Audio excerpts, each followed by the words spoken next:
nous rejoindre sur le plateau du club. Comme chaque jour du lundi au vendredi, nous sommes là à 14 h. Et pour les nouveaux venus, Aquaba, bienvenue. Ne vous inquiétez pas, le concept se veut bienveillant. Ici, on échange sur des sujets susceptibles de rendre notre quotidien meilleur. Chaque jour, on le fait à travers un thème bien précis, voilà, et des rubriques bien nettes. Autour de moi, Niki et Antonella. Bonsoir les filles, ça va? Bonsoir Esther, très bien, bonsoir et toi? Esther. Ça va aussi. Bonsoir les filles. Ça se sent que vous allez très bien, surtout Niki, ce matin. Je suis toute calme. Une toute joie douce. hors pair. Oui. Alors moi j'ai découvert un talent chez Niki cette saison, c'est qu'elle fait du tricot.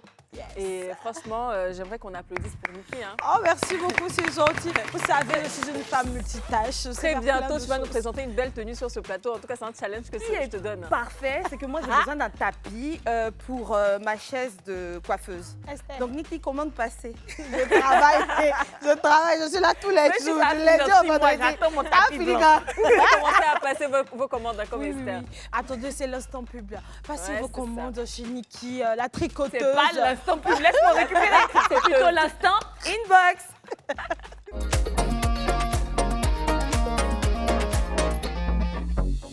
L'instant inbox avec au programme plusieurs messages, non? Et une vidéo.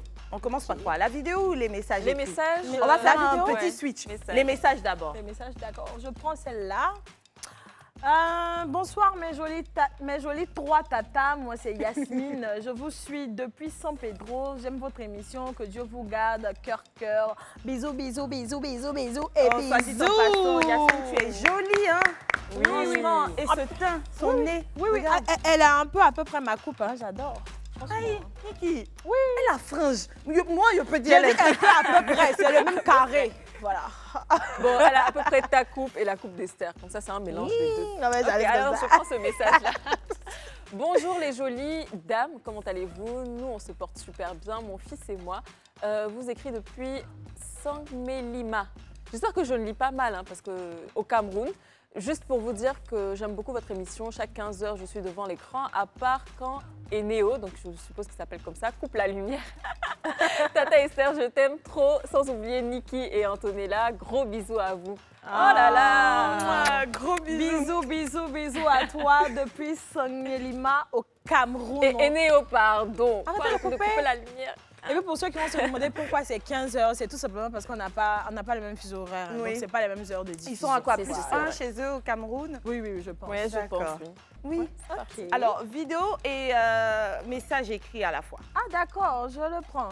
Bien le bonsoir à vous, j'espère que vous allez bien. Je suis Doris, je me permets de vous envoyer une de mes vidéos sur la routine beauté, un soin à base de produits naturels et à moindre coût. Entre parenthèses, gommage et masque du visage. En plus de la vidéo, je tiens à dire à Niki qu'elle a très bien lidé l'émission. Ah, merci beaucoup, c'était la première fois pour moi, merci. Antonella, toujours chic. Esther, aussi belle qu'intelligente. Merci, cœur, cœur, cœur, cœur. Et on a la vidéo, voilà, qui est tout juste à côté. On va faire un focus sur la vidéo, même, Oui. je propose. Oui, Pourquoi Alors pas. pour le gommage, nous avons un mélange de citron, sel. Rien de tel que faire passer un message avec de l'humour à l'appui. Oui. Ça fait du bien. J'ai J'ai bien aimé hein, adoré. les étapes de son masque. Elle a commencé par le gommage, ensuite elle a mis un peu de Un masque. De crème. oui, un masque donc, Hydratant. pour son visage. Puis on sait que les concombres c'est très bien pour les oui. cernes. Donc je pense qu'elle a utilisé assez d'éléments qu'on connaît tous pour Et la puis peau. elle a consommé aussi les éléments, moi j'ai adoré, hein. Je sais pas vous, mais moi j'ai adoré. Vous aussi, hein, vous avez vu, hein, elle a donné le ton, notre CP Doris. Vous pouvez envoyer des vidéos comme ça d'astuces, de cuisine, décoration, même skincare, et pour les cheveux, au numéro du club WhatsApp qui est le 07 99 24 24 24. On se fera une joie voilà, de regarder ces vidéos-là en direct ici. Et à d'ailleurs, si l'antenne. quelqu'un sait comment on fait les bigoudis comme ça, moi j'aimerais bien apprendre. Hein. Ça m'intéresse. Ah bon? Oui. Je vais t'apprendre ça. Elle va réussir en 2 temps 3 mouvements. Déjà parce qu'elle est très bien pour se coiffer toute seule, mais ensuite ça prend mieux quand on a de longs vrai, en cheveux plus. Si. comme Ce les sera très tiens. joli. Niki, tu parlais de regarder des vidéos, Oui. des vidéos qui font du bien. On va le faire dans quelques secondes et ça D'accord. sera dans Budget c'est de retour.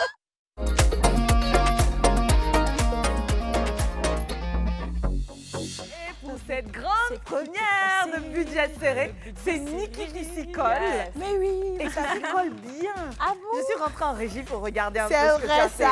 Ah là là, merci, tu nous as honorés. C'est vrai, Ah ça. bah oui. On va y aller maintenant pour le budget serré avec Niki. Hello coucou, j'espère que vous partez bien. Et oui, c'est la nouvelle saison et le budget serré fait son grand retour. Et pour ce grand retour, je suis la première à me prêter à l'exercice. Aujourd'hui, j'ai 10 000 francs pour me trouver un look pour mon stage dans une entreprise de communication. Donc, je dois constituer un look pas trop chic, pas trop sexy, mais qui sera un peu formel. Donc, on me suit. Pas mal, pas mal. Et ça aussi. Il y a d'autres trucs aussi en bas ici. Bon, ça combien? 4500 à différentes. Et dernier bruit. Il a levé 500 pour toi, maman. Ça va, ça à 3000. 3000. Je te laisse à 3500, maman. Bon, d'accord. En qualité.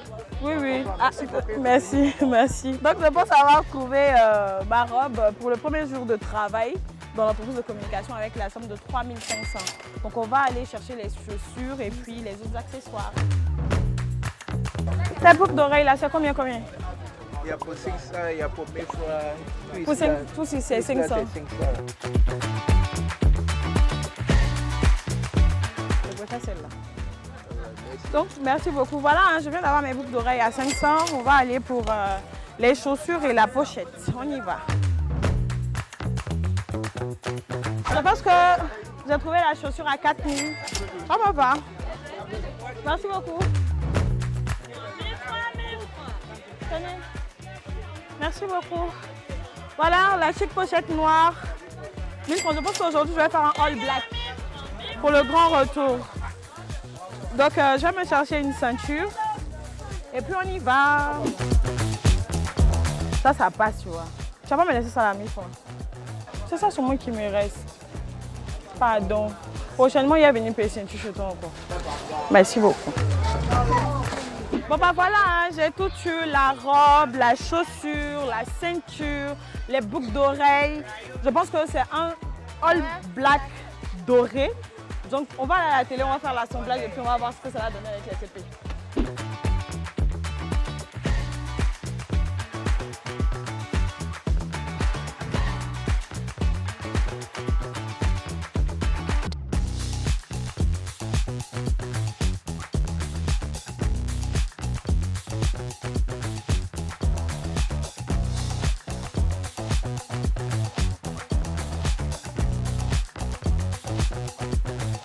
Et ben voilà, hein, le look final, j'espère que vous appréciez chez vous. J'avais 10 000 francs pour mon premier jour de travail dans une entreprise de communication. J'ai privilégié le noir parce que c'est ce qui me met le plus en valeur selon ma morphologie. J'ai eu mon sac à 1000 francs, mes chaussures à 4 000 francs, la ceinture à 1000 francs, la magnifique robe à 3 500 et les boucles d'oreilles à 500, ce qui nous fait le total de 10 000 finalement. Petit tips pour mes curvy, privilégiez le noir parce que le noir il cache beaucoup d'imperfections. Donc c'est mon premier jour de travail, je n'ai pas envie d'être en retard. À plus tard. Yes. Franchement, c'est Niki, ça. bravo. Moi, j'ai adoré hein, et je pense que le jour où tu tournais, je te l'ai dit, j'ai vu ce que tu avais porté et je t'ai dit, franchement, j'ai adoré. C'est l'un de tes meilleurs budgets serrés, je trouve. En tout cas, pour moi, je ne sais pas Esther ce qu'elle en pense. Je suis d'accord avec toi. Ah, c'est que j'ai bien commencé la saison. Hein. Pour Dieu, pour garder le cap. Parce qu'il ne faut pas que l'esprit de la mode me quitte. En tout cas, cette saison 2 là, ça promet avec Niki, ça c'est Oui, clair. ça promet parce que j'ai fait les capitales de la mode. Je suis revenue un peu stylée. Donc vous allez souffrir de mon style. Pourquoi tu te négliges? Tu as toujours été stylée. Je crois que c'est l'hésitation. L'hésitation. Ouais, l'hésitation. D'accord, on va moins En tout hésiter, cas, bravo. alors. Merci beaucoup, Otto. On attend tes budgets serrés hein, parce que tu es la reine, tu Moi, je suis détiens la couronne. impatiente, hein. Franchement, je suis impatiente. J'espère que le marché me réserve pas mal de choses. Si, C'est c'est le le même après marché, toi là-bas. Non, tu vas faire des miracles. On va faire des miracles. Maintenant, les filles, on va passer à une autre étape. On va parler de ce sujet, un sujet qui fâche. Je veux dire ça comme ça parce que c'est un sujet, ou du moins le thème dont il s'agit aujourd'hui là, peu importe à qui est-ce qu'il est appliqué, qui est-ce qui le subit, il est déjà suffisamment fâcheux. À plus forte raison si on parle là de quelque chose qui est appliqué sur un enfant. Les violences sexuelles. Oula. On le sait, elle désigne tout acte sexuel commis avec violence, contrainte, menace ou alors surprise. Ces violences portent atteinte aux droits fondamentaux de la personne. Du coup, personne n'a le droit de vous imposer un acte sexuel que vous ne désirez pas. Personne. Mais en plus, que faire face à cette situation-là, à ce genre de situation, si vous n'êtes qu'un enfant? Et donc, finalement, une personne incapable de savoir en tout temps ce qui est normal ou non. Vous n'êtes qu'un enfant. Vous pouvez vous interroger parfois sur ce que vous pouvez vous permettre d'accepter ou de refuser. Et surtout, vous pouvez ne même pas être capable de savoir quand est-ce qu'un adulte vous indique une chose juste ou non à faire. Effectivement, vous êtes un enfant. Un enfant ne peut pas toujours arriver à juger ce genre de choses. C'est à ce moment-là un suivi et un accompagnement parental dont on doit avoir besoin, qu'il faudrait faire intervenir afin de guider l'enfant et de le protéger. Le thème du jour, violence sexuelle, comment accompagner son enfant. Alors on va le traiter aujourd'hui en compagnie de Nour Bakayoko, qui est psychologue, et de Marie-Catherine Kwandé, qui a un témoignage à partager avec nous.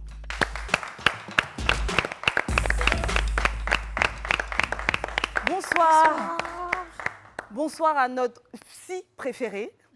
Est-ce que l'abréviation de psy est correctement celle qu'on devrait faire à psychologue?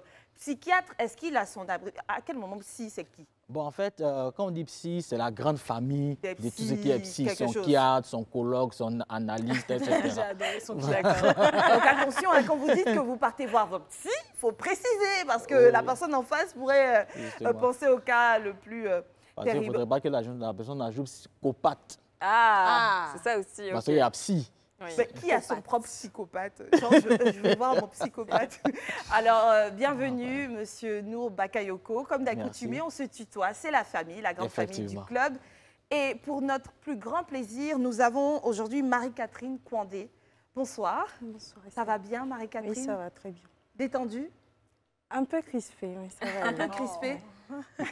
Il n'y a pas. Ici, nous tous, on est fiers, mais tellement fiers de toi. C'est incroyable.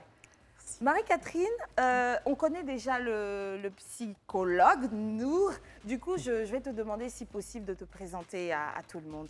Voilà, bon, moi c'est Marie-Catherine Kwandé. Je suis esthéticienne de formation. Je suis maquilleuse. Voilà. D'accord. Tu nous as inspiré ce sujet, parce qu'on est tombé sur cette vidéo où tu faisais une révélation, où tu disais porter quelque chose. Écoutez, je ne vais pas spoiler, je vous propose de partir tout de suite pour la vidéo. Salut tout le monde, j'espère que vous allez bien. Moi j'essaie d'aller mieux. Je suis Marie-Catherine Kwandé, je suis esthéticienne, j'ai 31 ans. J'ai été victime d'attouchement et de viol à l'âge de 12 ans. Ça fait quelques jours que je n'arrive pas à dormir, j'ai des cauchemars. Et j'ai à cœur de sensibiliser des parents. Des parents qui ont envoyé leurs enfants en vacances. Des parents qui ont déposé leur fils ou leur fille chez un oncle, chez un ami, chez un cousin. J'ai vécu ce viol-là pendant les vacances, pratiquement à la rentrée scolaire. Je devais rentrer en famille chez mon père et ma mère. Et j'ai vécu ce moment qui m'a rendu malade. Et c'est à cette même personne qui m'a violée qu'on a demandé qu'il m'accompagne à l'hôpital. J'ai été sous pression, j'ai été menacée. Et j'ai gardé tout ça pour moi. 31 ans après, je crois peut-être 2 personnes savent véritablement ce qui s'est passé. C'est difficile. C'est vraiment difficile. Faites attention à vos enfants. J'ai 31 ans. J'étais obligée de me mettre sous comprimé de mes 15 ans jusqu'en 2020. Victime donc de violences sexuelles à son jeune âge, Marie-Catherine est aujourd'hui avec nous sur ce plateau pour partager son expérience. Marie-Catherine, on regarde cette vidéo-là, on est touché, on se pose des questions. Ça fait beaucoup d'informations à la fois. On comprend d'ailleurs tes pleurs là. Je sais que c'est pas évident, mais de toute façon, c'est ce pourquoi tu es là avec nous. Est-ce que tu pourrais mieux nous expliquer tout ceci? Qu'est-ce qui s'est passé à cette période-là exactement pour qu'on en arrive là? Tu as eu à aller à l'hôpital ou comment? C'est quoi les détails? Malheureusement, j'ai été victime d'attouchement et de viol 3 fois. Ça, c'était juste un bout. J'ai un peu résumé toutes les étapes parce que c'est pas facile d'en parler déjà.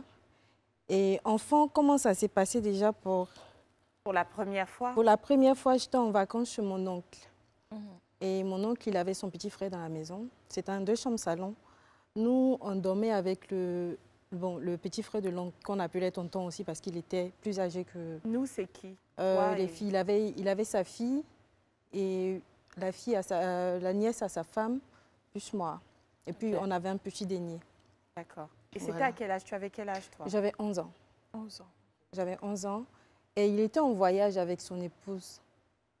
Donc, on est resté avec le tonton. Et le tonton, lui, souvent, il sortait, il avait sa petite cabine. Donc, souvent, on le laissait avec nous. C'est lui qui veillait sur nous, en fait. C'est quoi comme profil de tonton? C'était un jeune C'était un tonton il avait gentil. quel âge? Oui, peut-être la trentaine. La trentaine. La trentaine, oui. Et ça, c'est quand tu avais 12 ans, c'est ça? 11 ans. 11 ans. 11 ans, oui. Donc, ils nous ont laissés. Les filles, je crois, elles étaient sorties acheter le goûter. Donc, moi, j'étais à la maison et j'étais avec lui. J'étais dans la chambre et il m'a trouvée dans la chambre. Et comme il avait l'habitude de nous taquiner toutes, mes chéries, venez et tout. Donc, là, il m'a dit, viens, on va parler. Et on était là, il a commencé par des attouchements. Moi, je ne savais pas ce que c'était. Donc, il était plus dans le monde de... La taquinerie. Doucement, voilà. Okay. Il est allé doucement et il m'a enlevé la culotte et il a essayé. Et j'ai eu très mal. Par contre, il n'a pas pu arriver, il n'a pas pu terminer. Voilà, il a essayé, j'avais très mal et j'ai commencé à crier. Donc, quand les filles sont rentrées, il a pris peur. Et après, il m'a pris de côté, il m'a dit, mais il ne faut pas dire à quelqu'un, il ne faut pas dire à tonton, sinon nous deux, ils vont nous frapper. J'avais peur de la chicotte. Jusqu'à présent, j'ai même peur de la chicotte. Il m'a dit, bon, tu ne fais pas, tu ne dis rien, tu gardes, toi, c'est entre nous deux, notre secret. Puis je lui ai dit, j'ai mal. J'ai très mal. Marie-Catherine, les filles, les autres filles, elles avaient quel âge? On était toutes dans la même temps. C'est une qui était plus âgée que moi, l'autre, on avait, je crois, le même âge. Et donc, toute c'était toute enfant. Oui, enfant. Et c'était jamais arrivé à la maison. Avec une autre? Non, avec d'autres, non. C'est quand j'ai fait la vidéo, il y a une qui m'a appelée pour me dire, ah, elle faisait ça également. Apparemment, elle a eu aussi des attouchements. Oh là là. Wow. Et le problème, c'est que l'oncle, c'était le fils, c'était quoi par rapport au grand-oncle? Bon, c'était pas un oncle vraiment bon. En Afrique, quand tu as un grand cousin, on l'appelle tonton directement. Donc, c'était un grand cousin et son petit frère, en fait. D'accord. Non, c'était surtout de savoir son lien à lui avec les autres filles. C'était leur oncle. Ok, pareil. Oui, c'était leur oncle. J'avais l'impression que c'était ses sœurs, donc... non, c'était leur oncle. Oui. D'accord. Bon, dans tous les cas, c'est toujours compliqué. Quand tu dis qu'il a essayé de... Je ne sais pas comment poser la question. De quelle manière il a fait? Est-ce qu'il a fait avec les doigts ou avec une partie avec les doigts. intime? Il a commencé avec les doigts et il a essayé maintenant de s'introduire réellement en tant qu'homme. C'est dur, hein. C'est dur à entendre. Bon, c'est dur à entendre quand on sait que la personne qui vit ça à 11 ans, franchement, c'est... Et le pire, c'est que contre toute attente, elle nous fait comprendre qu'il y a eu 2 autres fois. Oui, il y a eu 2 autres fois. La première fois, comme il était plus en mode « ne dis pas, sinon on va te frapper », j'ai pris peur parce que déjà, mon tonton, il était très sévère. Il était très sévère avec tout le monde. Donc, je ne pouvais pas lui dire. J'avais peur qu'on me frappe. J'avais peur de dire à sa femme également. Donc, même quand je suis retournée au village, je n'ai pas pu expliquer à ma famille même. Donc, j'ai gardé pour moi. Et 1 an après, il y a mon père qui nous avait acheté des vélos. Donc, moi, j'aimais bien, j'étais bien garçon manqué, j'aimais bien rouler à vélo. Donc, il avait envoyé un de ses petits-neveux au champ. Et j'ai dit que je voulais partir au champ. Il m'a dit, tu veux partir, va plutôt à la bibliothèque, lis au lieu de traîner ici. Tu veux partir, je suis en train de rouler vélo. Donc, je suis partie avec lui. Arrivé là-bas, c'est lui qui, je pense, qui m'a mis dans tous les problèmes, en fait. Parce que lui, il m'a poursuivi dans tout le champ. Il m'a poursuivi dans tout le champ. Il m'a fait, c'était le même procédé. Il a essayé. Et avant même de truc, il a je ne sais pas si je peux le dire, il a moi. Et là, j'ai pris peur du sperme jusqu'à ce que j'arrive à l'âge adulte. J'avais même des problèmes de... Quand je vois, même quand j'ai eu des rapports normalement avec un homme, quand je vois ça, automatiquement, j'ai l'impression d'être sale. C'est un choc, c'est un traumatisme. Voilà, j'ai l'impression d'être sale. Automatiquement, Et lui, il avait quel âge? Il était plus âgé aussi, mais moins âgé que le premier. D'accord. Voilà, donc... En l'espace d'une année? Non, je crois que ça faisait 2... Parce que j'avais oublié, en fait. La première fois que ça s'était passé, j'avais oublié. Toujours adolescente? J'étais toujours adolescente, oui. Peut-être 13 à 13 ans, voilà. 13 ans. Les amis, nous autres, on a besoin d'un moment de répit. Nous revenons après la pub, s'il vous plaît. Nous sommes de retour sur le plateau du club. Aujourd'hui, nous parlons de violences sexuelles sur mineurs. Comment surtout accompagner cela, vous, en tant que parents? Nous avons Marie-Catherine Condé qui nous partage son témoignage, mais fort heureusement également un psychologue pour nous aider à recadrer tout ceci. Marie-Catherine, dans la première partie, nous a révélé qu'elle a été victime de 3 attaques. Et les détails de 2 déjà ont été donnés. Vous, en tant que psychologue, franchement, j'ai une question avant toute chose. Qu'est-ce qui pourrait, un tant soit peu, justifier, ou expliquer, pas justifier, expliquer l'intérêt d'un adulte sur un enfant? L'intérêt physique, l'intérêt sexuel d'un adulte sur un enfant? D'accord. Dans vos propos, vous avez dit attaque. Effectivement, c'est une attaque, c'est une agression. Et puis, le deuxième point, qu'est-ce qui pourrait expliquer? Là, vous avez dit non justifié. Oui, parce que ça explique, mais ça ne justifie pas du tout. Pourquoi? Parce que, vous savez, il y a des personnes qui ont des troubles qu'on appelle chez nous des troubles paraphiliques. Ça veut dire quoi? Ce sont des penchants sexuels pas contrôlés. Voilà. Alors que, généralement, les gens se basent sur ça pour dire non, peut-être qu'il avait des problèmes psychologiques, etc. Mais pourquoi il ne fait pas ça en public? Donc il est conscient. Donc il est conscient de ce qu'il est en train de faire. Il est conscient, c'est-à-dire qu'il peut canaliser. Mais en fait, il se déploie sur ses victimes. Vous comprenez? Donc ça pourrait expliquer ce genre de comportement et non justifié. Parce que ça, c'est un comportement pédophile. Et la pédophilie est punie par la loi en Côte d'Ivoire. Ça, c'est 1. Et puis de 2, il faut dire qu'il y a souvent l'attitude des parents qui, très souvent, ont une manière, un style éducatif qui n'est pas très adapté, surtout qu'on considère les questions liées au sexe sous nos tropiques comme un tabou. Donc, quand on ne commence pas à déjà préparer le mental de l'enfant à ça, quand quelque chose lui arrive, il se dit que ce sont des choses qu'on ne dit pas. Donc, du coup, le bourreau s'appuie en fait sur cet aspect-là pour pouvoir continuer en griffe ces comportements de profanation. Moi, je trouve que c'est bien quand même de prévenir. Par exemple, je prends un exemple sur moi. C'est que c'est vrai qu'on était plus jeunes, on nous disait faites attention, ne sortez pas comme ci, ne sortez pas comme ça, faites pas ci, faites pas ça. Bon, déjà, moi, je ne comprends pas pourquoi c'est à nous de faire attention. Nous, les femmes. Voilà, mais arrivé à un moment, est-ce que c'est pas quelque part, en fait, il faut prévenir aussi par rapport à l'entourage? Parce que moi, par exemple, quand j'avais l'idée du viol, c'est quand tu sors, tu as un inconnu, en fait, qui te croise et que, voilà, ça se passe. Ou bien quand tu es mal habillé en fait, la plupart du temps, c'est de ton entourage. Oui. Soit c'est ton oncle, soit c'est un ami, un vacancier, ton parent. Oui, ce que vous dites est très pertinent parce que la plupart des abus sur mineurs se font dans le cocon familial. Ça. Et comme on a en griffe, c'est ça l'habitude à régler les affaires à l'amiable, ce sont les choses qui ne s'arrêtent pas. Et tant qu'on n'a pas compris qu'en tant qu'Africains, c'est le sentimentalisme incongru qui nous tue. Parce que ce comportement, c'est un comportement criminel. Oui. C'est un comportement criminel parce qu'on ne peut pas profaner le corps d'un enfant et puis se pavaner librement comme ça, sans punition, en toute impunité. C'est quelque chose, c'est pas normal. On a dit que la victime, effectivement, a besoin d'une prise en charge parce que les dégâts à long terme sont très mauvais. Bien sûr. Les dégâts à long terme sont très mauvais. Donc, il faut neutraliser déjà le bourreau pour ne pas que d'autres enfants puissent déjà subir ça. Mais on cache. Non, c'est dans la famille. Voilà. Elle a parlé de la question de l'habillement. Oui, Mais je vais dire, par exemple, sur une enfant de 11 ans, oui. En fait, ce n'est même pas une question d'habillement. Si un enfant de 11 ans regarde comment tu te comportes. Parce qu'il a parlé de troubles paraphiliques. Il y a des gens, ce n'est même pas l'habillement là qui compte. Il y en a qui sont portés sur ci, il y en a qui sont portés sur ça. Donc moi, je dis que ce n'est pas à la victime de s'adapter à la manière de voir du bourreau. Clairement. C'est le bourreau qui doit s'adapter aux règles morales et aux règles de la vie en société.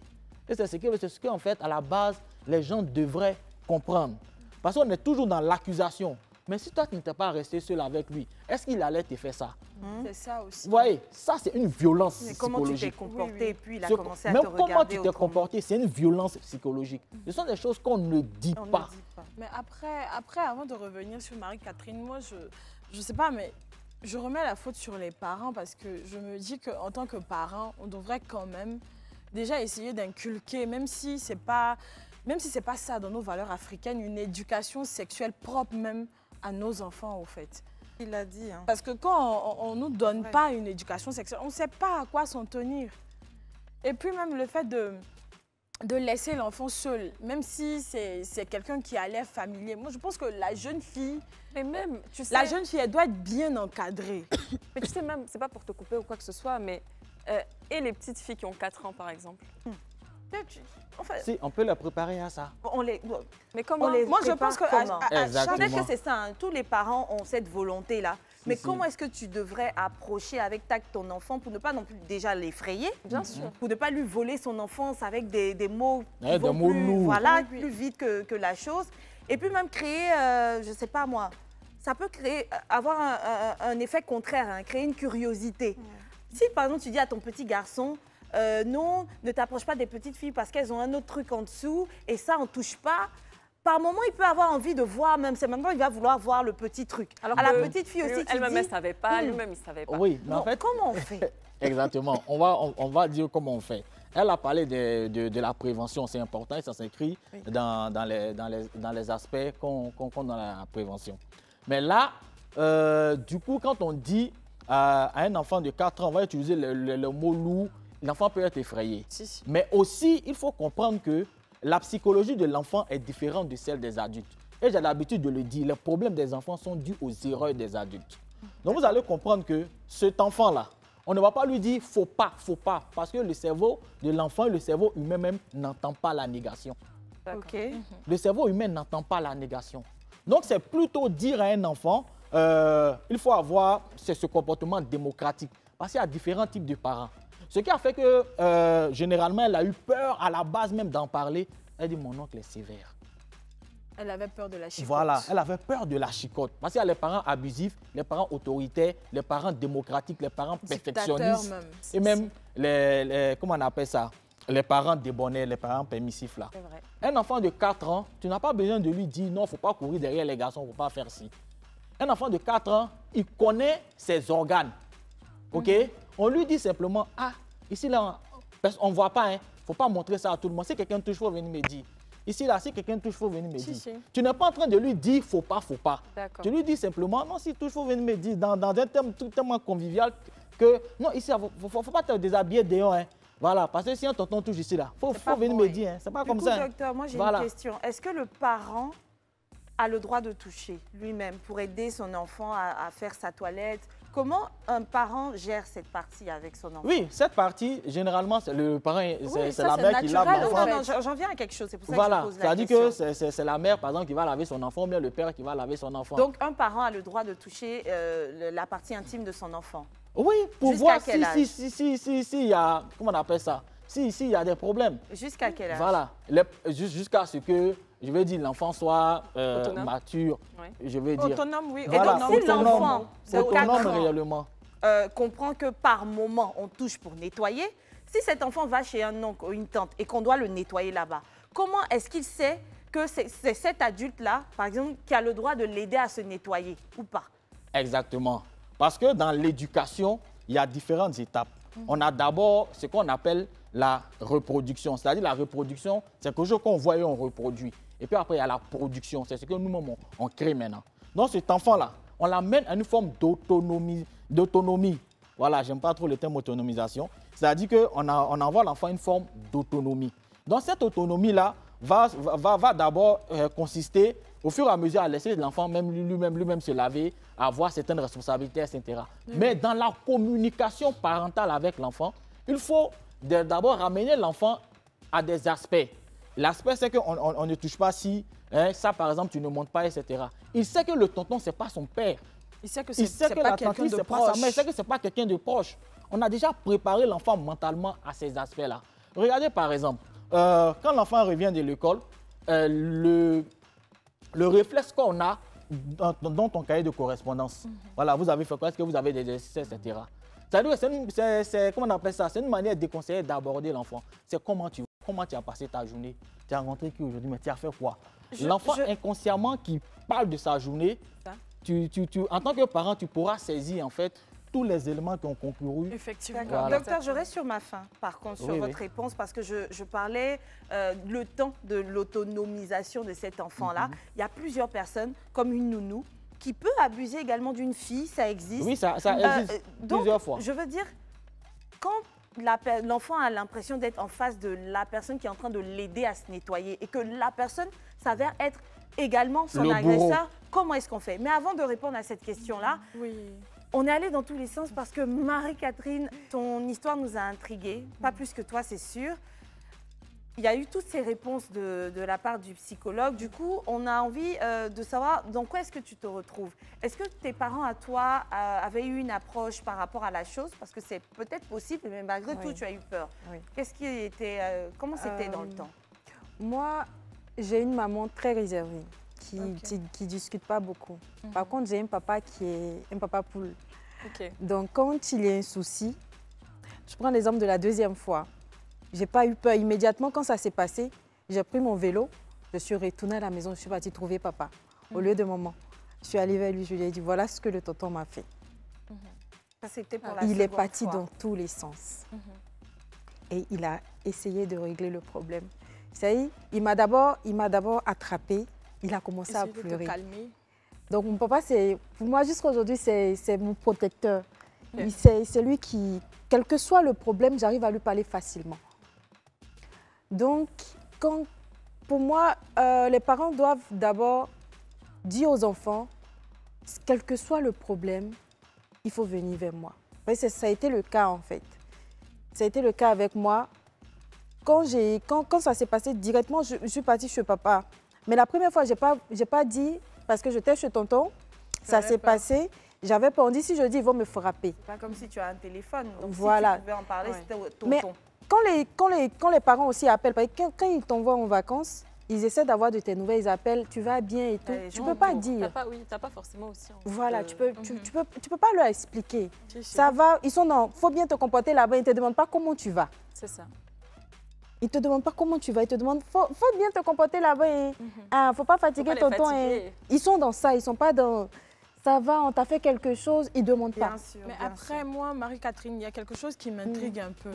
Quand ça s'est passé la première fois, après, comment était ta vie avec ton agresseur? Parce qu'après ça, tu as dû faire un laps de temps là-bas quand même. Après ça, j'ai refusé, j'ai refusé d'aller en vacances. Je ne suis plus allée en vacances. Non, mais après que l'acte s'est produit, comment est-ce que la cohabitation se faisait? On ne s'est plus revus. C'est-à-dire quand il y a eu... on était à quelques jours de la rentrée. D'accord. Parce que le lendemain, quand ça s'est passé, le lendemain, je suis tombée malade. Et quand je suis tombée malade, il y a ce côté-là aussi que je voulais révéler. Quand je suis tombée malade, ils ont dit, va l'accompagner à l'hôpital. Et c'est lui qui m'a envoyée à l'hôpital. Oui, comment ça s'est passé ce trajet-là? Il était plus dans, faut pas dire, nous deux on sait ce qui s'est passé, faut pas dire. Mais il revenait toujours quand même dessus? Non, non, il n'a plus essayé de me faire, voilà. C'était avec celui-là, ça a été la seule fois? Ça a été la seule fois. Mais je pense que quand les enfants tombent malades, quand ils sont dans une cour, la première chose à faire, c'est de voir et les parents qui essaient de vérifier. Les parties intimes. Oui. Ok. Parce que quand j'ai expliqué mon histoire, il y a quelqu'un qui m'a envoyé un témoignage. Bon, j'ai l'habitude d'avoir des témoignages, mais l'enfant a commencé à chauffer. Ils n'ont pas cherché à savoir pourquoi. Pourtant, son frère l'avait violé, un petit garçon. Oh. Et il a commencé à chauffer le lendemain. Ils n'ont pas cherché à savoir. On dit non, il est malade, il est ça, la tiaba, c'est pas lui. Ils ont commencé à faire un traitement de palu. Pourtant, c'est quand sa tante est arrivée, elle a demandé, mais tu as quoi? Viens, mon bébé.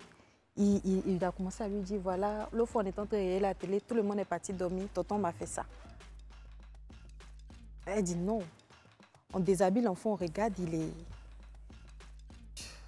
Donc la première chose, quand votre enfant vous dit qu'il est malade, dans la maison, s'il y a d'autres personnes, vérifiez. Très souvent, quand tu échanges avec les enfants, tu sais que les enfants ont assez de problèmes que les parents même ne voient pas. Parce que les parents, ils sont présents, mais ils ne sont pas là. Et du coup, les enfants se rétractent. Il y a des choses qui se passent, ils ne peuvent pas en parler parce que l'enfant, il est beaucoup observateur. Quand l'enfant veut te parler, regarde d'abord ton visage. Et regarde en fait la disposition dans laquelle tu te trouves. Et puis maintenant, il commence à se déployer. Donc, ça veut dire quoi? Quand tu reviens du travail, tu es fatigué. Oh, je suis fatigué. Il faut me laisser. Je suis fatigué. Donc, si tu ne t'occupes même pas des choses que toi, tu considères comme inutiles, ça veut dire que jouer, par exemple, à la dinette avec l'enfant pleure. Non, quand on joue forcé, toi, tu dis non, laisse-moi travailler. Si tu ne fais pas attention aux petites choses que tu considères comme inutiles, lui aussi ne te dira pas les choses les plus importantes que toi, tu considères comme importantes. Dans le cas de Marie-Catherine, on ne pourrait pas parler de négligence de la part de ses parents vu qu'ils n'étaient pas présents. Et ce sont les oncles et les tantes qui ne la connaissent pas, ne la maîtrisaient pas. Et d'ailleurs, ils ont envoyé l'un d'eux sans problème, sans soupçonner quoi que ce soit. Ils l'ont envoyé à l'hôpital avec elle. Marie-Catherine, tu nous as parlé malheureusement d'une troisième agression. Si tu veux bien, on va te laisser souffler et juste après la pub, tu vas passer à la confession de celle-ci également. D'accord, on revient juste après la pub. Ils existent, ces hébéphiles, ces pédophiles, ils sont dans ce monde. Ils ont parfois des postes à responsabilité, par moments bienveillants avec les autres. Mais notre psychologue présent sur ce plateau, Nour Bakayoko, nous a fait comprendre que c'est une pathologie, une maladie. Et du coup, ils la subissent. Soit ils sont assez forts pour la contrôler, soit il y a malheureusement ces gens-là qui le font. Contre toute attente, en cachette. Marie-Catherine, il y a quelques années de cela, a été victime d'abus sexuels. Elle était encore enfant, mineure, et pas qu'une fois, 3 fois. Marie-Catherine, la 3e fois, c'était quoi encore? On est tellement désolés, ma sœur. La 3e fois, bon, j'étais déjà grande. Tu étais majeure? J'étais majeure, oui. Okay. À quel âge? À 27 ans. 27 ans? 27 ans, okay. Oui. Wow. Et je vivais avec quelqu'un, mon conjoint. J'étais fiancée. Il savait que j'avais subi des attouchements et tout par le passé. Et un jour, pour une histoire de sexe, il m'a brutalisée pour avoir ce qu'il voulait. Wow. J'en parle parce que d'autres diront que ce n'est pas un viol vu que c'est ton conjoint, vous vivez ensemble. Non, mais c'est un viol. Non, mais c'est ce qu'on a eu à me rejeter au visage quand je suis allée voir les parents. Que c'est pas facile. Hein. C'est pour ça que j'ai un sérieux problème avec les hommes. J'ai un sérieux problème avec les hommes. C'est très compliqué. Donc, voilà. Alors, tout à l'heure,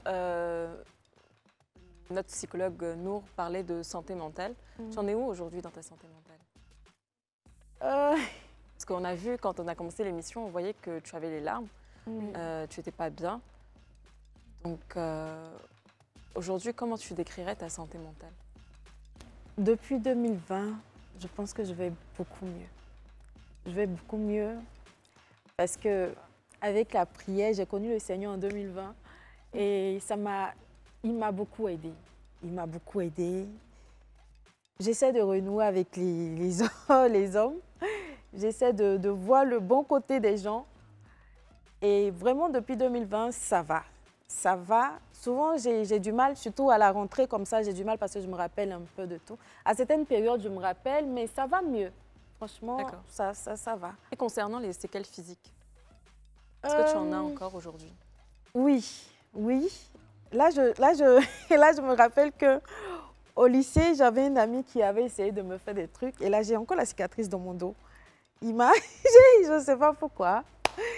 Souvent, avant, je disais, bon, nous autres là, on ne sait pas comment on nous a créés, mais on est nés pour suivre les folies des gens. Marie-Catherine, déjà, tu es une très belle femme. Merci. Je crois que j'ai encore la trace là. Et puis dans le dos. Confondent apprécier une femme et juste se contenter de l'apprécier et puis aller dans vers toutes sortes de... Marie-Catherine, par 3 occasions, tu as subi cela. Tu dis qu'à la 2e fois, tu en as parlé à ton père. Comment est-ce qu'il a géré le cas de tes agresseurs? Celui du village, le neveu et l'oncle. L'oncle, j'ai pas... Franchement, peut-être aujourd'hui qu'ils vont l'apprendre. Je ne l'ai pas dit. Le courage d'en parler. J'ai pas dit. La première fois, j'ai pas dit. Franchement, j'ai pas dit. Mais la 2e fois, je suis arrivée. Il m'a vu en larmes et tout. Il est venu. Comme j'ai dit, mon papa est très protecteur. Et il m'a consolée. Avec l'autre, avec... Le conjoint? Le neveu de ton papa? Le neveu de mon papa. Au village? Lui, il a... Je crois qu'il a eu... ça s'est mal passé en tout cas. Il y a eu beaucoup de bagarres. Personne n'a été emmené à la justice. Oui, personne n'a porté plainte. Je crois que papa avait porté plainte, mais ils sont venus faire une réunion de famille. Pour demander pardon. Pour demander pardon. Moi, j'aimerais savoir pourquoi ici, en Afrique, c'est comme ça. Tout se règle en famille. Si, par exemple, il y a un divorce, c'est en famille. Si il y a agression, c'est en famille. Surtout que, genre, s'ils se connaissent. Pourquoi c'est toujours comme ça? Pourquoi même on aime régler à l'amiable? Voilà, surtout les actes graves. C'est ça même. C'est-à-dire qu'on est encore dans le système où on dit non, il faut régler les affaires sous l'arbre à palabre, etc. Mais ce que les gens oublient, c'est qu'avant, il y avait le bannissement. Avant aussi, il y avait la prison, il y avait beaucoup d'autres choses. On ne peut pas occulter une partie de la culture et puis on va venir dire que non, on fonctionne comme ça. Parce que quand vous regardez ce qu'elle a expliqué, normalement, moi, on me demande, mais c'est la police directe. Et je suis prêt même à faire, qu'on appelle ça, un rapport psychologique en expertise judiciaire même si c'est pour mon frère, parler même, même si le dégât n'est pas physique, voici les dégâts psychologiques, les troubles que ça peut créer chez la personne. Parce qu'un homme, ce n'est pas seulement le physique. Le physique, ça se soigne. Et même si ça n'était que ça, le neveu, là, il est là, dans la rue, il a dû avoir d'autres victimes. C'est ça. Parce que c'est comme ce qu'elle disait. Je ne sais pas si c'était sa cousine qui a eu à l'appeler. Exactement, parce que ce sont des personnes, ce sont des récidivistes. Ce sont des personnes qui vont toujours récidiver. Et encore, on est dans cette histoire de mémoire familiale. Non, si tu dis là, ça va gâter le nom de la famille. Oui. Non, il y a la dignité de la famille, etc. Mais que vaut la dignité de la famille si le corps d'un enfant est profané? Mais la preuve, aujourd'hui, elle a 31 ans. Mais elle est encore là avec des séquelles de quelque chose qui s'est passé, ça fait des années. C'est pour dire que c'est pas simple. On regarde tous les films. Les gens ont été punis, ils ont fait 20 ans de prison, ils sortent, ils recommencent. C'est pour dire que Et puis, il y a un aspect qu'elle a relevé qui est vraiment très important. La notion du consentement. La notion du consentement. Oui. Il y a viol conjugal parce qu'il n'y a pas consentement. Parce qu'ils ont élevé les jeunes garçons à leur dire que si tu as une femme, de toute façon, elle ne doit rien te refuser. C'est-à-dire qu'on a rendu le sexe mercantile dans nos sociétés et on habitue encore les jeunes garçons aujourd'hui à ça. Non, si elle mange ton poulet, vous devez aller vous reposer, c'est forcé. Voilà, si tu donnes forcé, forcé. On a même trouvé une expression, se reposer. Voilà, c'est-à-dire qu'on a encore ça. Donc, du coup, ça met les gens dans une position où si je te fais manger, j'ai tout le droit sur toi. Même si je dépense quelque chose pour toi, j'ai tout le droit. On a tout le droit sur toi, etc. Alors que ce n'est pas normal. Tu ne peux pas penser comme ça même. Pourquoi? Parce que la personne qui est devant toi, la personne, c'est un être humain. Donc, du coup, quand tu dis, non, on va aller se reposer, c'est comme si tu reliais un peu toute la dignité, tout l'honneur de cette personne-là, soit un plat de poulet, à ton geste, etc. Quelle est ton approche par rapport à ce qu'il a dit? C'est tellement vrai. Et le truc, c'est que quand il te force là, il te traite de tout. non, tu as connu des hommes avant, pourquoi tu ne veux pas aller avec moi? En temps, tu le faisais. Quand tu as envie, tu le fais. Mais quand tu ne peux pas aussi, il faudrait qu'ils arrivent à comprendre que tu ne peux pas. Peut-être parce que tu as mal, peut-être parce que tu ne vas pas bien moralement. Tu n'as pas envie. Peut-être parce que tu es fatigué. Voilà. Mais moi, ça s'est suivi de coups et tout. Donc, quand je suis arrivée, puis ils m'ont dit, mais c'est ton mari, tu ne peux pas dire qu'il t'a violé. Il a dit, mais c'est ça vous le êtes problème. sérieux? Mais Ah, c'est là, pas Et possible. ça, c'est une autre violence encore oui. qu'on va faire subir. à la personne. Alors, de quoi Voilà. as-tu peur avec les hommes quand tu penses comme ça? J'ai peur qu'on me tape sur tout. Parce que c'est plus le rapport de force. J'ai peur qu'on me brutalise. Ça, j'ai tellement peur de ça. Le sexe en lui-même, bon, franchement, pour moi, c'est pas quelque chose... Franchement, c'est rien. Qu'est-ce que tu as envie de dire à un homme s'il t'approche? Qu'est-ce qu'il doit faire? Qu'est-ce qu'il doit pas faire? S'il te plaît, homme. J'ai du caractère à cause de tout ce que j'ai vécu. Ça ne sera pas facile. Ça sera vraiment pas facile. Parce que j'ai tendance à me braquer tout de suite quand des paroles... quand il y a des paroles blessantes. Je suis... Automatiquement, je me braque. Tu es catégorique. Automatiquement, je me braque. Donc, il faut quelqu'un de très patient, quelqu'un de très doux, qui sait que de toute sa vie, il ne va jamais me toucher. En fait, j'ai tendance à dire ça. Il faut tout faire, mais jamais tu vas penser à lever la main sur moi. Parce que là, c'est le terminus, en fait.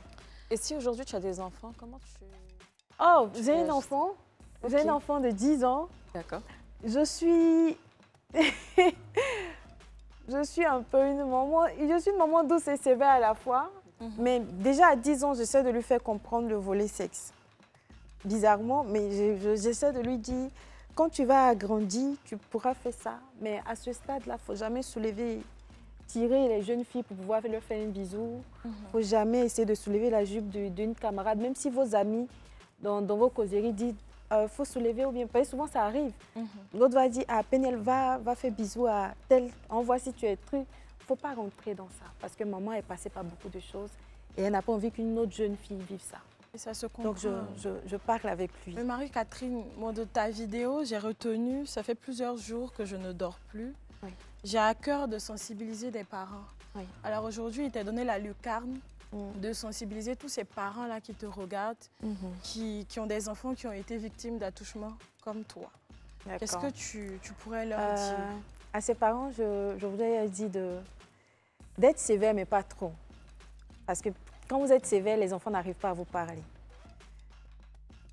Essayez de trouver le moyen qu'il faut. Vous connaissez déjà votre enfant, comme le psy l'a dit. Vous connaissez déjà votre enfant. Vous savez à quel moment il peut avoir une discussion assez... Et quand l'enfant vous dit que je ne me porte pas bien pendant qu'il y a de grandes personnes, prenez-le de côté. D'abord, essayez de savoir s'il y a eu quelque chose ou pas.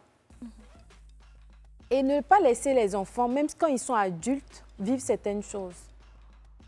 Ton enfant, même si elle est mariée, elle te dit « mon mari m'a brutalisée pour avoir... » Il faut l'écouter. Parce que moi, franchement, ça a créé un fossé entre mes parents et moi jusqu'à aujourd'hui. C'est juste les paroles de dire « mais Ils ont un peu banalisé la situation. Oui, j'ai trouvé qu'ils ont vraiment banalisé la situation. Donc ça a creusé un fossé. Mais on essaie. Comme je l'ai dit, je suis chrétienne maintenant. Donc quand il y a un truc, les parents d'abord, j'essaie de m'aligner. Mais en même temps, on n'est pas tout le temps d'accord. Voilà. Elle a parlé d'écoute, de compréhension, d'accompagnement. Quel est votre mot de fin par rapport à l'entourage d'une personne sujette d'une agression et à cette personne-là, des mots d'encouragement? D'accord. Moi, j'aimerais dire que déjà, une personne qui a subi, je vais dire, un abus ou encore un viol, la prise en charge de la personne ne se fait pas seule. La prise en charge de la personne se fait avec déjà l'entourage. Parce qu'il y a encore des séquelles. Il peut y avoir des troubles de stress post-traumatique, il peut y avoir la dépression, il peut y avoir les troubles anxieux, etc. Donc tout ça, c'est après une évaluation psychologique qu'on peut mettre un nom dessus pour établir, je vais dire, un protocole thérapeutique. Voilà. Je pense que si elle le veut bien, s'il y a une évaluation psychologique, on met un nom sur ce qu'elle vit actuellement. Et puis maintenant, il y a le processus thérapeutique qui peut s'enclencher déjà avec ses ressources personnelles. Et moi, à toutes ces personnes qui ont vraiment subi une agression sexuelle dans leur vie et qui n'ont pas encore délié la langue, il est important que vous puissiez délier la langue, en parler. Parce que tant que vous n'en parlez pas, les personnes qui ont les bourreaux sont encore en griffe dans les chasses désastreuses. Donc, il faut vraiment délier la langue. La deuxième chose, quand vous êtes victime d'attouchement, que vous soyez adulte, quand vous êtes victime d'attouchement ou que vous êtes victime d'agression, etc., allez porter plainte. C'est-à-dire que moi, je ne suis pas dans ce genre de choses, allez porter plainte. Ou bien menacer, dites à la personne que vous allez porter ce qu'il fait là, aux yeux de tout le monde. Voilà, voici telle personne, il travaille ici. Voici ce qu'il est en train de faire, voici ce qu'il est en train de faire. Il ne va plus jamais recommencer. Elle a été victime d'agression, voilà, il y a de cela quelques années, à plusieurs reprises. Et sa guérison passe par plusieurs processus. On espère pour Marie-Catherine une suite les plus meilleures. Franchement, on te le souhaite. Et à vous autres, les amis, si vous avez un enfant, apprenez à le connaître. C'est la seule façon de pouvoir l'encadrer et le protéger. Il l'a dit, le psychologue. Et vous, les enfants, même si je sais que vous ne suivez pas cette émission, un parent pourrait répéter cette phrase à son enfant. Mon petit, si jamais un adulte ou quelqu'un t'a fait quelque chose que tu ne comprends pas, rien que ça, dis-moi, dis-le-moi, s'il te plaît, mon bébé. Les agresseurs, s'il vous plaît, je ne sais pas, mais vivez votre trouble-là sur vous-même. Essayez de vivre ça seul. C'est bizarre, ça gâche la vie des enfants, ça gâche la vie des enfants jusqu'à ce qu'ils deviennent adultes. Pensez à ça. Et puis essayez de vous soigner. Voilà, c'est fini pour le club aujourd'hui. On vous dit rendez-vous demain. Au revoir. Merci. D'abord, j'aimerais dire merci à Light TV pour cette lucane et dire merci à toute l'équipe parce que ça s'est vraiment bien passé. Et j'aimerais lancer un message aux jeunes filles ou aux petits garçons qui ont été abusés. J'aimerais vous dire de parler à vos parents, quelles que soient les menaces, quel que soit ce que les gens vont vous dire. Parlez à vos parents ou allez directement à la police, porter plainte. Parce qu'on ne doit pas faire subir ça à des enfants, ni à des adultes également. Moi, je pense que c'est une très belle émission. C'est vrai qu'il y a eu assez d'émotions, etc. Mais c'est une bonne thérapie déjà de parler de ce qu'on a vécu. Et ensuite, dire à tous les parents que vos enfants sont vos enfants. Quel que soit ce qui va leur arriver, que ce soit un abus ou que ce soit un bonheur ou un malheur, ça reste votre enfant. Donc, quand il y a ces attouchements ou encore ces enfants-là sont victimes d'abus et que vous connaissez le coupable, s'il vous plaît, allez porter plainte. Quand vous finissez de porter plainte, amenez votre enfant en thérapie pour que déjà on puisse pouvoir le prendre en charge aussi psychologiquement pour ne pas que ça puisse impacter déjà toute leur vie. Et cette émission déjà nous permet de faire le premier pas qui est d'abord délier la langue et puis extérioriser. Encore merci à toute l'équipe.